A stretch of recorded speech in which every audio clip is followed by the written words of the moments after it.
La retraite, c'est une bénédiction. Nous pouvions avoir le désir de venir nous-mêmes en retraite, ou alors c'est peut-être quelqu'un qui nous en a parlé, qui nous a incité à venir ici.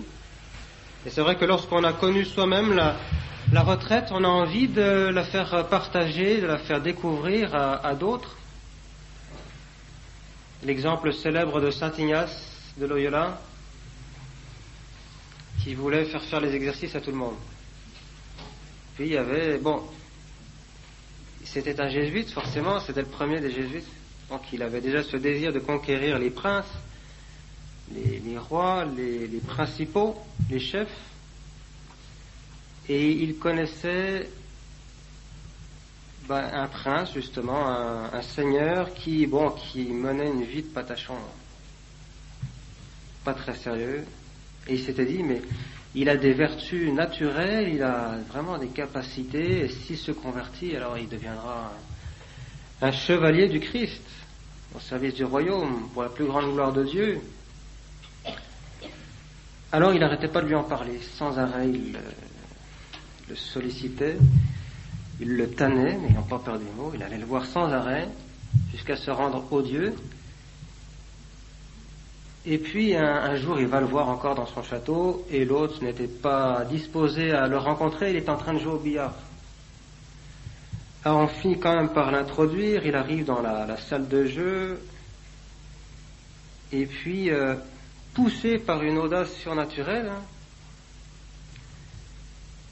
il va voir le Seigneur et lui dit, il est temps d'arrêter vos plaisanteries. Il est temps d'arrêter vos plaisanteries.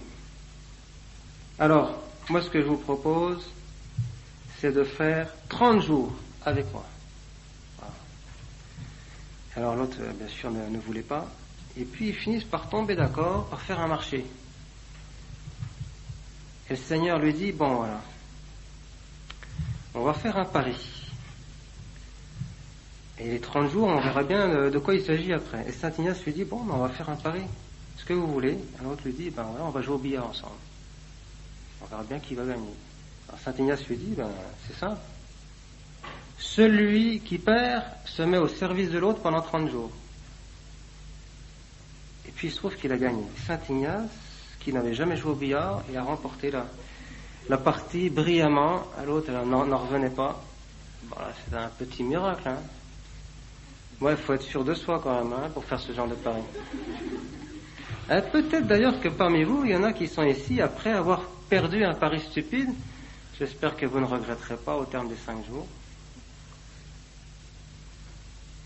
Voilà, alors dans la retraite, il y a une première partie, qui peut être un peu difficile. Il y a toujours une partie un peu purgative, la purification. Donc vous avez entendu parler, eh bien c'est sûr, de ce qui est arrivé dans l'ancienne alliance avec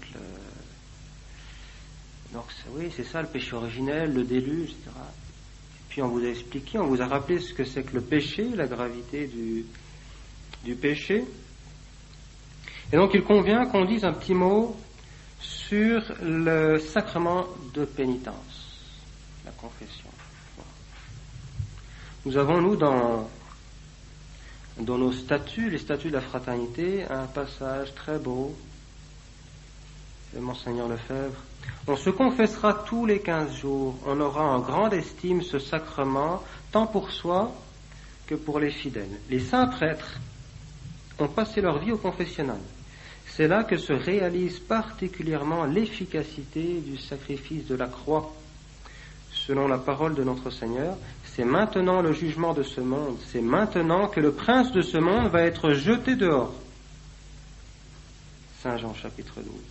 La pastorale du sacrement de pénitence a une importance capitale pour la sanctification d'une paroisse et pour l'éveil des vocations. Voilà. Dans nos statuts, 7e partie. Alors, appuyé sur cette citation, il nous paraît intéressant de dire quelques mots sur les richesses du pardon divin. Et nous suivrons le plan suivant. Nous dirons quelle est la pédagogie divine, comment Dieu s'y prend. pour nous pousser finalement à désirer le sacrement de pénitence. Nous répondrons à quelques objections rapidement, qui sont peut-être les nôtres, ou bien celles de gens que nous connaissons, les membres de notre famille, les voisins, toutes les objections possibles et imaginables contre le sacrement. Et puis nous verrons un petit peu les actes du pénitent. Bon, d'abord, avant même le sacrement, avant même d'entrer dans le confessionnal, donc l'examen de conscience, et puis dans le cadre même de la réception du sacrement, les 3 actes du pénitent, c'est-à-dire la contrition, la confession et la satisfaction. Et nous terminerons en disant un mot de ce qu'on appelle la confession fréquente. Alors la pédagogie divine, tout d'abord, il y a 3 mots qui résument la manière utilisée par le bon Dieu pour faire découvrir aux hommes la pénitence. Le péché, la miséricorde et la conversion. Le péché tout d'abord, on vous en a déjà un petit peu parlé, Dieu c'est le souverain législateur. Il a posé des lois dans la création. Alors les êtres inférieurs, les plantes, les animaux, ils suivent des lois. On en a déjà un petit peu parlé. C'est très beau de voir l'harmonie qu'il y a dans la création. Toutes ces lois posées par le Créateur. Les plantes, les animaux obéissent à ces lois. Ce qu'on appelle l'instinct chez les animaux, vous voyez. Donc ils suivent ces lois nécessairement en accomplissant ce pourquoi ils ont été créés. Le lion mange la gazelle. Bon, c'est pas un mal. Pour la gazelle, si. Bon, c'est pas un péché en tout cas. Le lion, il a été créé comme ça, avec des dents de carnivore. Il ne faut pas imaginer un jardin d'Éden où le lion mange de l'herbe. Non. Même le péché originel qui a changé bien des choses, qui a perturbé un petit peu toute la création, il n'a pas changé la nature des êtres. Même les hommes, ils ont toujours la même nature humaine. Donc les êtres inférieurs suivent ces lois nécessairement en accomplissant ce pourquoi ils ont été créés, et c'est ainsi qu'ils rendent gloire à Dieu. Voilà. Alors des lois existent aussi pour les hommes. Si les hommes respectent, suivent ces lois, alors ils arrivent au bonheur, le vrai bonheur. Ils accomplissent la volonté de Dieu, ils suivent le chemin que le bon Dieu veut leur voir suivre pour obtenir le bonheur. Et l'homme, il est libre. Et nous savons par expérience que l'homme, c'est chacun d'entre nous, est capable de faire un mauvais usage de sa liberté. Il y a un certain nombre de lois, on peut les enfreindre. Celui qui enfreint gravement une loi de Dieu, il montre qu'il n'aime plus Dieu, il s'en détourne totalement par un péché mortel, ou alors il montre qu'il l'aime de manière insuffisante. C'est ça le péché véniel, c'est qu'on aime Dieu de manière insuffisante. Donc le péché ne se définit que par rapport à Dieu, c'est un manquement envers lui. Et alors d'un bout à l'autre des Saintes Écritures, nous avons cette plainte qui revient toujours, j'ai péché contre Dieu, j'ai péché contre Dieu. Cette plainte, nous devons la faire nôtre parce que nous sommes tous des pécheurs. Quelques exemples. David,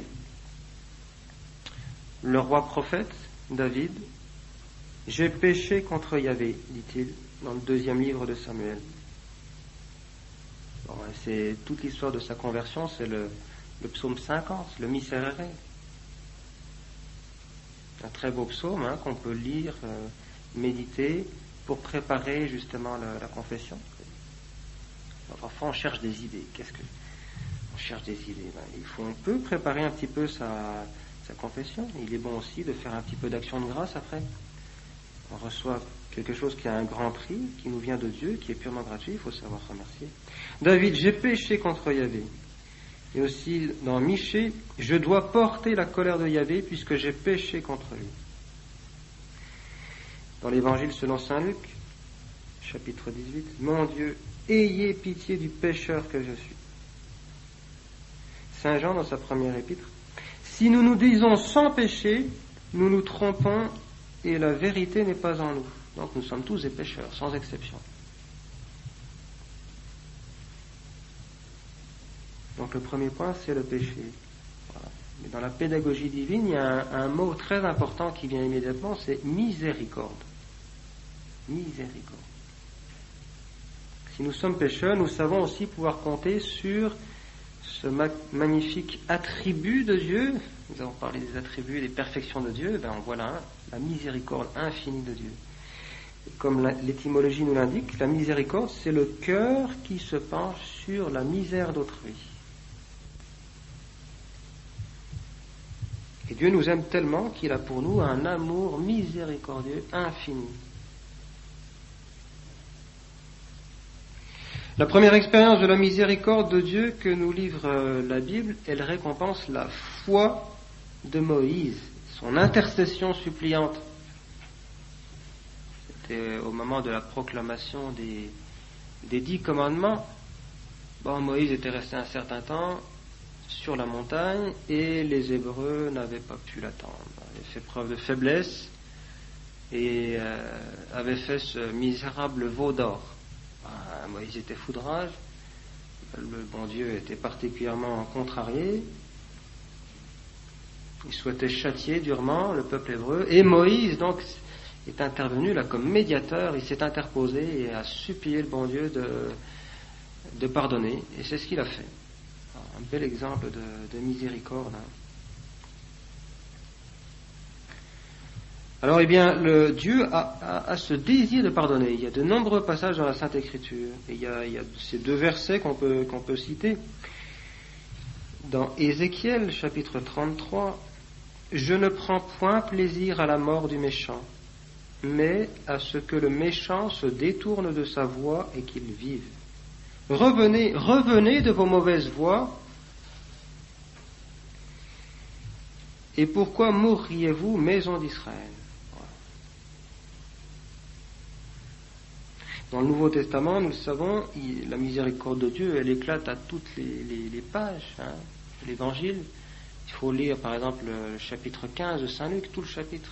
C'est le chapitre de la bonté, le chapitre de la miséricorde, avec cette fameuse parabole de l'enfant prodigue qu'on écoute à midi. Là. C'est très beau ça. Donc, notre Seigneur nous l'a dit lui-même, c'est pour les pécheurs qu'il est venu. Alors, on a l'exemple de Zachée, de Marie-Madeleine, Sainte Marie-Madeleine, qu'on a fêté samedi dernier, la femme adultère, la Samaritaine. Bon.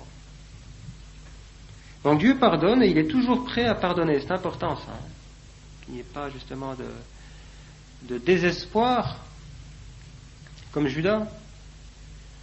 Judas, c'est ça, la faute la plus grave qu'il a commise, c'est celle-là, ce désespoir.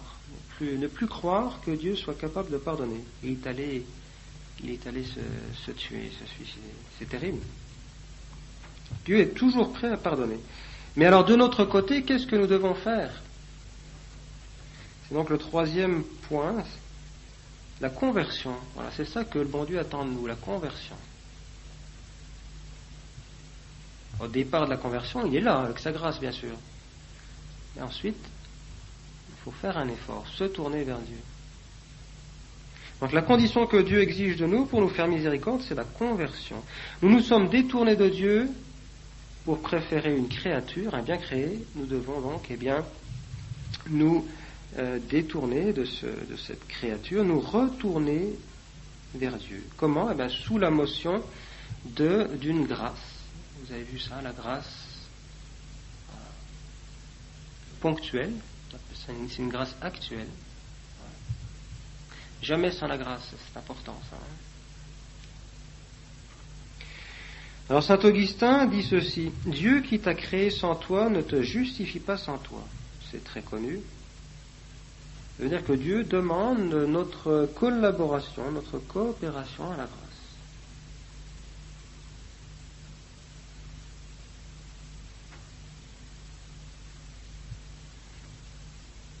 Alors il nous faut faire pénitence et déchirer notre cœur. Cette expression est très belle, déchirer notre cœur. Déchirons notre cœur.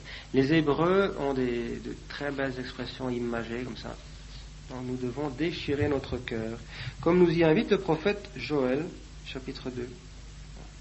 Et c'est un autre prophète, Jérémie, qui décrit cette attitude. Après m'être détourné de Dieu, je me suis repenti, j'ai compris et je me suis frappé la poitrine. Mea culpa. J'étais plein de honte et de confusion. Oui, je portais sur moi l'opprobre de ma jeunesse. Alors cette pénitence n'est pas facultative. Elle manifeste en nous un abandon complet du péché. Je laisse derrière moi le péché, je le regrette, et j'ai ce désir de me corriger, de faire mieux, de progresser. Voilà. Je relève la tête, je me tourne vers Dieu.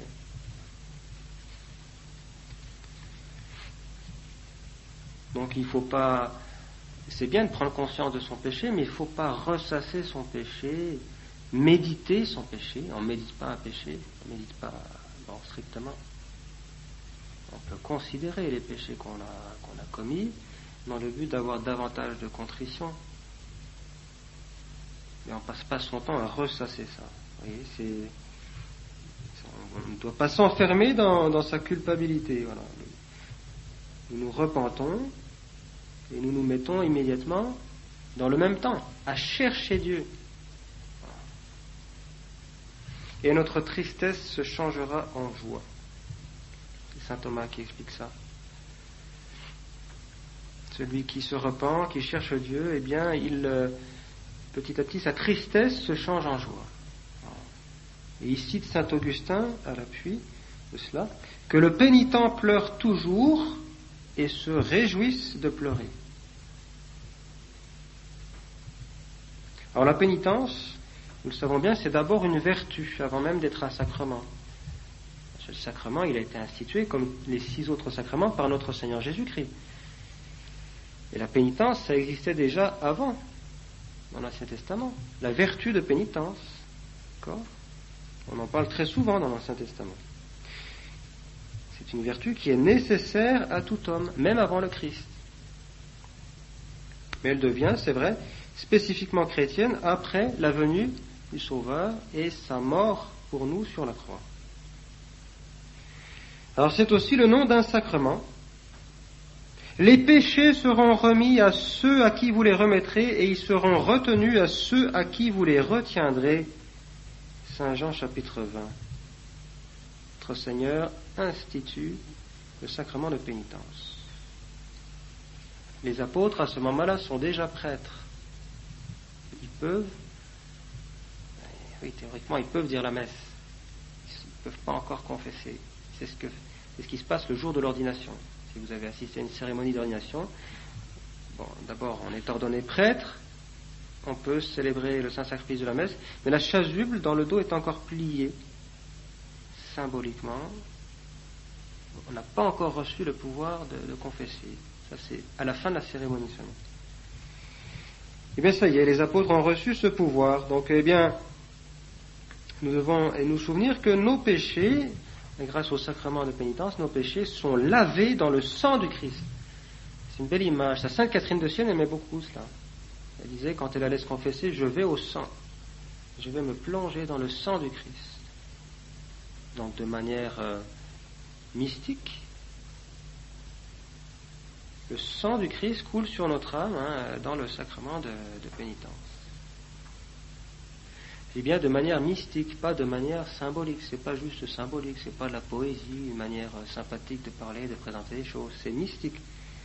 Le mystique, c'est quelque chose de bien réel, mais c'est pas la même chose que nous voyons, que nous pouvons toucher. C'est pas d'ordre physique, c'est d'ordre mystique, mais c'est bien réel. Voilà.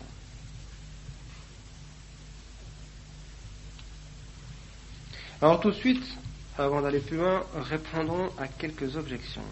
Voilà. C'est important déjà pour nous de savoir répondre aux objections. Si on peut avoir des moments de doute et de découragement, des moments assez forts pour profiter de nos moments de faiblesse, pour jeter le trouble dans notre esprit. Puis ça peut être aussi l'occasion pour nous de consoler tel ou tel de nos frères d'éclairer son intelligence et puis de chasser les objections. Mais faut-il savoir y répondre. Alors on entend parfois, ces objections très classiques. Oh, mais ça sert à rien de toute façon d'aller voir un prêtre, c'est un homme comme nous. Moi, je me confesse directement à Dieu. Moi, je lui parle et il me comprend. Bon, mais parler directement à Dieu, c'est bien. Ça s'appelle la prière. Prions, avant de recevoir le sacrement de pénitence. Préparons le sacrement. Regrettons déjà notre péché. Bon. Alors, il est vrai il n'y a que Dieu qui peut pardonner les péchés. D'ailleurs, c'est ce qu'on reprochait à notre Seigneur, quand il disait va en paix, tes péchés sont remis, va et ne pêche plus. Les pharisiens étaient scandalisés. C'est vrai qu'il n'y a que Dieu qui peut remettre les péchés strictement. Mais il est également vrai de dire que il est libre de décider comment il faut s'y prendre pour obtenir le pardon. Alors, il a clairement manifesté son intention que le pardon soit transmis par son ministre sur terre, par le prêtre, qui est le médecin des âmes. Recevez l'Esprit Saint. Ceux à qui vous remettrez les péchés, ils leur seront remis, et ceux à qui vous les retiendrez, ils leur seront retenus. Bon, les apôtres ont entendu ça, et ensuite ils l'ont transmis à leurs successeurs. Et tous les prêtres ont cette possibilité, au nom de notre Seigneur Jésus-Christ, de pardonner. Alors quand nous souffrons, nous allons voir le médecin. Et on ne se contente pas d'ouvrir la porte et puis de s'asseoir dans une chaise. On lui explique un petit peu ce qui se passe, pour qu'il sache, qu'il puisse porter un jugement éclairé, faire un diagnostic, et puis prescrire donc des remèdes. Et c'est la même chose pour lorsqu'on va voir le médecin des âmes, le prêtre. On vient pour être délivré de nos infirmités spirituelles. On doit lui faire connaître par une confession sincère. Voilà.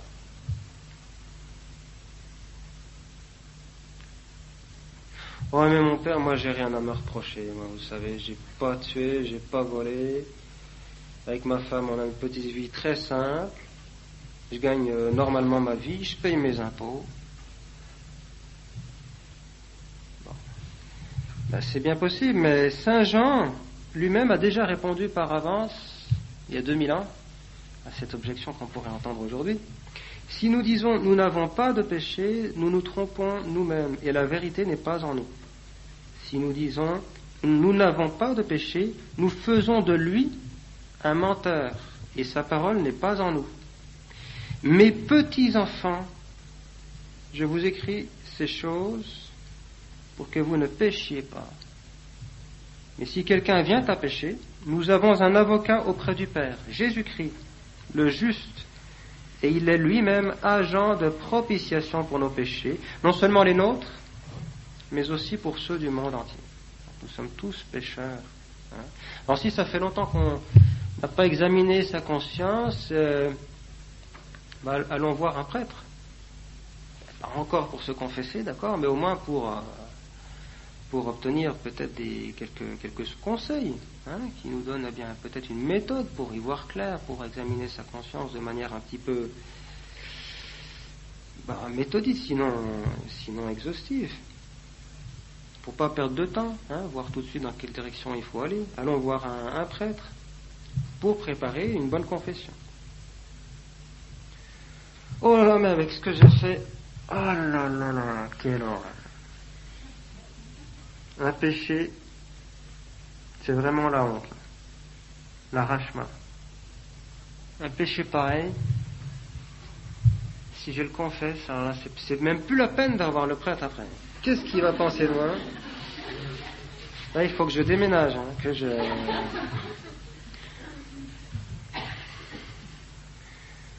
Bon, nous sommes tous des pécheurs. Les prêtres se confessent eux aussi. Si. On se confesse, même toutes les semaines. On se confesse tous. Le pape, il se confesse. Ah oui, il fait pas le malin. Il se met à genoux, comme nous, à prier Dieu. Puis de l'autre côté de la grille, il y a un prêtre qui représente notre Seigneur Jésus-Christ et qui écoute sa confession. Il n'y a pas à discuter, hein. Il n'y a pas de titre de noblesse à faire valoir. Là, on est tous à égalité. Hein. Bon. Le prêtre sait distinguer le pécheur du péché. Ça, c'est valable pour chacun d'entre nous. Nous devons avoir la haine du péché, mais l'amour du pécheur, qui se repent, qui obtient le pardon de Dieu, et ça procure de grandes joies au prêtre. Ça fait partie des plus grandes joies du sacerdoce, hein, c'est le confessionnal.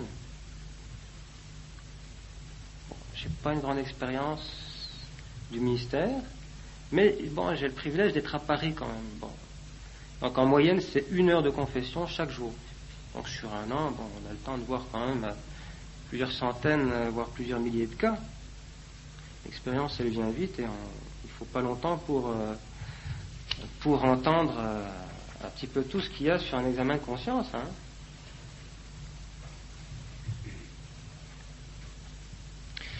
Que pensez-vous de moi? Demandait à saint François de Sales un pénitent après sa confession. C'était un grand pénitent. Que pensez-vous de moi? Il avait peur, hein, de l'attitude du prêtre. Hein. Je pense, mon fils, répondit-il, que vous êtes maintenant l'ami de Dieu, puisque vous avez recouvré sa grâce. Les larmes que je vous ai vu verser ont fait sur mon cœur le même effet que fait l'eau sur le brasier d'un forgeron. Elles n'ont fait qu'embraser l'amour que je vous porte.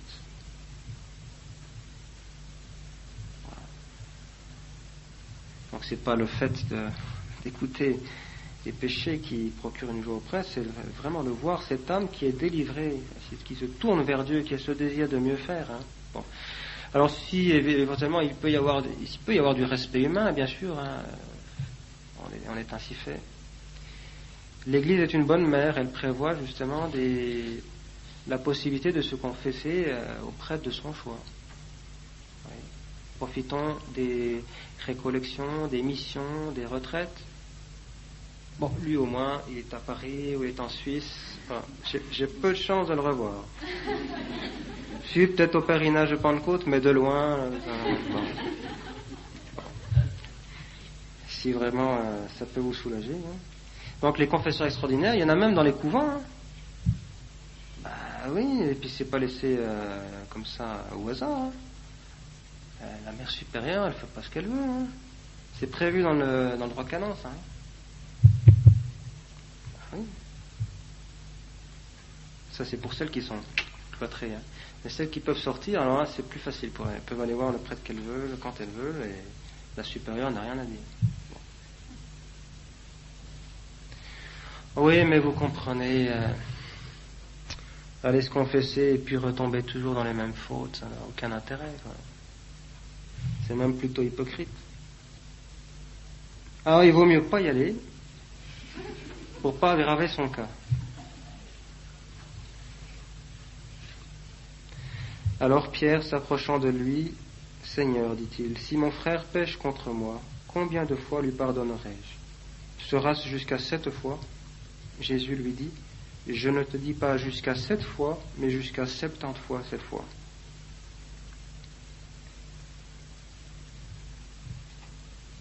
Matthieu 18, 21. Donc celui qui a la contrition, le regret d'un péché, souhaite ne plus retomber, et le sacrement lui donnera des forces pour ne pas retomber, des grâces préventives, des grâces médicinales pour l'avenir. Le sacrement de pénitence, on regarde pas dans le rétroviseur, on se contente pas comme ça de regarder ce qui s'est passé. Le passé, c'est un sacrement qui est tourné vers l'avenir. Voilà pourquoi il est bon de se confesser régulièrement, on va le revoir ça. Tourné vers l'avenir. Il nous donne des grâces dont on aura besoin par avance, on les reçoit là pour pouvoir résister aux tentations à venir. Alors nos défauts, nos mauvaises tendances ne s'effacent pas immédiatement, ça c'est sûr. Il faut souvent lutter de nombreuses années contre les inclinations mauvaises, qui sont comme une seconde nature dont il est bien difficile de se défaire. Alors, bon, la première chose, c'est qu'il faut savoir accepter humblement, justement, les blessures du péché originel, notre faiblesse. Puis il faut demander à Dieu la patience, la persévérance. Bon. Surtout si c'est vraiment une mauvaise habitude ancrée, bien ancrée en nous, un vice, ça partira pas ordinairement, ça ne partira pas du jour au lendemain. À moins de s'appeler Saint Paul ou Sainte Marie-Madeleine, mais ça c'est miraculeux, c'est pas la loi ordinaire du genre. Il ne faut pas se décourager, ça ne veut pas dire que ça durera 50 ans pour autant, on ne sait pas, mais il faut combattre, il faut lutter.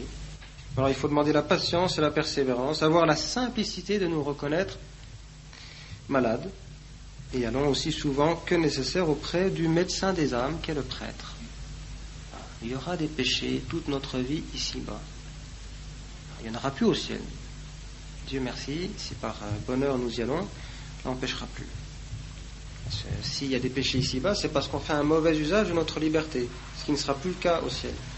On sera entièrement capté dans la vision de Dieu, l'amour de Dieu, la béatitude éternelle. Donc on possédera le bien parfait, le bien infini. Mais ce n'est pas le cas encore pour l'instant. C'est l'heure du combat contre nous-mêmes, le combat spirituel. Ouais. Alors comment est-ce qu'on peut examiner sa conscience? Parce que avant même d'aller frapper à la porte du confessionnal, en général on ne frappe pas à la porte du confessionnal. On prend le rideau violet, hop, puis on s'agenouille derrière, ni vu ni connu. Mais c'est bien, c'est important, ça. C'est la pédagogie de l'Église aussi. Les églises modernes, il y a une immense aquarium avec un prêtre plus ou moins en habit religieux, là, en train de lire la vie ou famille chrétienne. On a peur d'aller le déranger. Alors il y a d'abord l'examen de conscience. Voilà. C'est important ça. Imaginez une personne qui frappe à la porte du médecin. D'ailleurs elle frappe pas, elle sonne, elle rentre. C'est comme ça que ça se passe. Puis il y a une personne charmante à l'entrée qui lui indique la salle d'attente. Bon, ensuite on est introduit dans le bureau du médecin. Le médecin nous interroge. Alors qu'est-ce qui ne va pas? Tout va bien, docteur. Oui, mais enfin, et pourquoi est-ce que vous êtes venu me voir? Vous souffrez de quelque chose? Non, pas du tout, non. Mais ça fait 3 mois que j'ai pas vu de médecin, alors je me suis dit que ça pourrait être une bonne idée. Bon, les médecins doivent rarement entendre ce genre de propos, et pourtant ce genre de dialogue existe au confessionnal. Oui. Il y a un certain nombre de personnes qui ont du mal à accuser leurs péchés. Elles ont parfois tendance à énumérer tout ce qu'elles ont à reprocher aux autres. Voisins, mari, enfants. Oui. Alors le Christ a dit: je ne suis pas venu appeler les justes, mais les pécheurs. Ceux qui se portent bien n'ont pas besoin du médecin. Alors si vous portez bien, bon, mais on a tous des misères. C'est Peggy qui commente: la charité de Dieu ne peut panser celui qui n'a point de plaie. Bon, mais alors est-ce qu'il y a un seul être humain sur terre qui n'a point de plaie? Non. Seulement il faut, pour découvrir ses plaies, il faut avoir le sens du péché. Et puis il faut un petit peu entrer en soi-même. Et ça c'est pas facile, parce que ça nécessite une bonne connaissance de soi-même. Et la connaissance parfaite de soi, elle est difficile. Pour 2 raisons. D'abord parce que nous sommes plus attirés par les choses extérieures. Voilà. Ce monde visible dans lequel nous sommes sommes plus à l'aise, nous sommes plus attirés par ça que par ce petit monde invisible qui est à l'intérieur de nous-mêmes. Puis nous sommes orgueilleux, nous aimons encore moins à constater nos défauts. Nos qualités, ça on les connaît bien en général. C'est toute la partie reluisante de notre personnalité. Mais il y a la face cachée aussi. De temps en temps, il faut aller l'explorer. Alors, donc la première difficulté, c'est ça. La connaissance parfaite de soi est difficile pour les 2 raisons que je viens de donner. Et puis, il est parfois difficile de démêler les rapports nature et grâce, volontaire, involontaire. Oui. Vous l'avez vu, pour qu'il y ait un péché, il faut qu'il y ait quelque chose qui ait été interdit par Dieu, la matière. Il faut avoir conscience de ça, puis il faut le vouloir. Bon, mais c'est parfois difficile de savoir est-ce que c'était volontaire, semi-volontaire. Parfois dans les manuels de théologie morale, il y a des distinctions savantes. Semi-conscient, semi-volontaire, dans un demi-sommeil, il ne reste plus grand-chose. Alors on lira avec profit l'imitation de Jésus-Christ. Monseigneur Chevreau recommandait cet ouvrage à midi.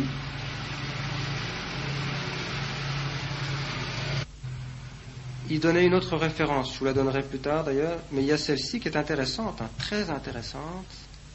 Livre 3, chapitre 54. Ça c'est important pour ceux qui ont des... Bon, pas pour ceux qui viennent de se convertir, mais pour ceux qui ont une vie chrétienne, normale, déjà depuis un certain nombre d'années. Donc ça explique bien les rapports nature-grâce, volontaire et involontaire. Alors pour bien examiner sa conscience, les saints,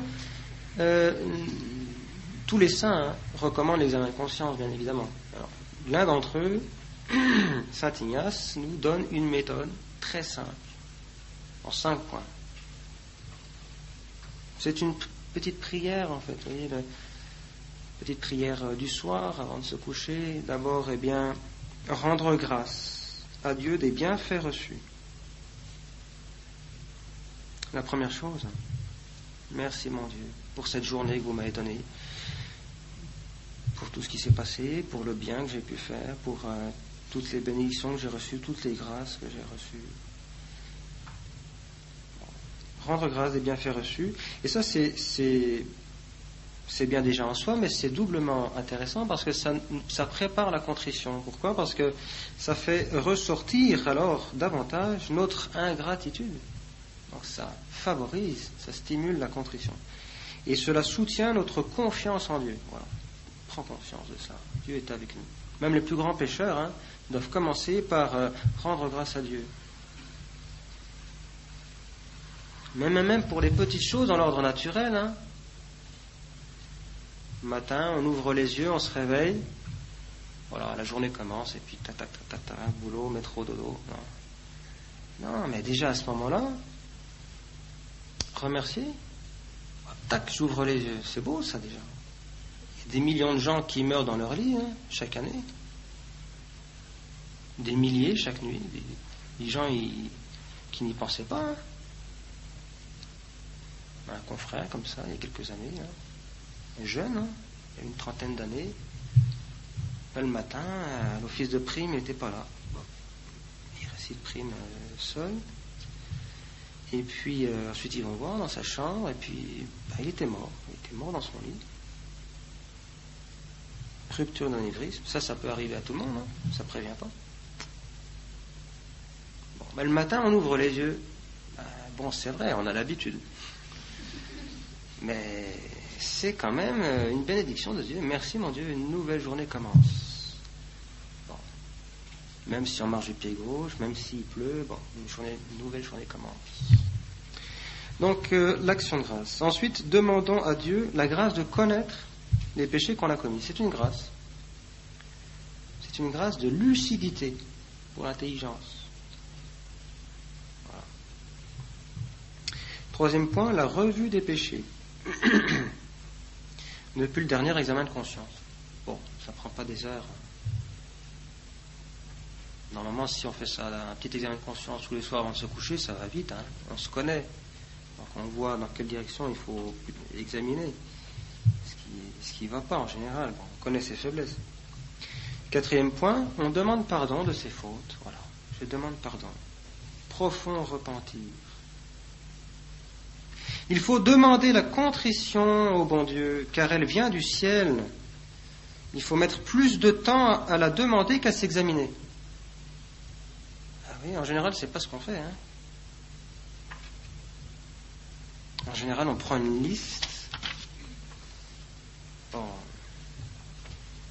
Avec un stabilo, puis hop, on surligne. Tiens, j'ai fait ça. Non, peut-être pas quand même. Mais il y a des enfants qui font ça. On essaye d'aider les enfants, de leur donner des formulaires. Il y en a qui vont un peu vite, qui cochent, qui surlignent au stabilo. Je vais confesser 2 fois par semaine dans un collège la fraternité. Et donc je vois bien. Bon, il y a des enfants qui font ça très bien, il y en a d'autres qui vont un peu vite. Enfin, bon, ils viennent régulièrement. Ça, c'est l'un des aspects les plus intéressants, à mon avis, de l'école catholique. Mais bon, c'est une parenthèse que je vais m'empresser de refermer. C'est la confession fréquente. Très important pour les jeunes, ça. Voilà, on demande pardon. Cette belle citation, c'est le Saint Curé d'Ars. Il faut mettre plus de temps à la demander, la contrition, qu'à s'examiner, car si on ne la demande pas, on ne l'a pas. Et ça arrive. Des gens qui arrivent au confessionnal et ils n'ont pas la contrition. Alors on leur dit pas retour à la case départ, sans toucher les 20 000. Non, les gens sont là, c'est déjà bien. Donc on les excite à la contrition, on discute un peu avec eux et puis petit à petit ils obtiennent la contrition dans le cadre même du sacrement qu'ils sont en train de recevoir. Et le 5e point, donc, c'est la ferme résolution de se corriger avec le secours de la grâce, jamais sans la grâce. Donc les 5 points: rendre grâce, demander à Dieu la grâce de connaître les péchés, revue des péchés, demander pardon, ferme résolution. Bon. Et il y en a parfois qui savent pas comment faire la prière du soir. Mais ça, déjà, ça suffit, ça. Oui. Ça suffit. Pas besoin de réciter un texte là très vite, le plus vite possible. Prière toute faite, là, qui sont dans les livres. On peut amorcer une prière, se mettre en présence de Dieu par une prière qu'on aime bien, une prière, même qu'on a prise dans un livre. Mais ensuite, il faut que ça devienne un cœur à cœur, fervent avec le bon Dieu, quelque chose d'intime, de personnel. On n'est pas à la douane, là. Vous avez quelque chose à déclarer? Non.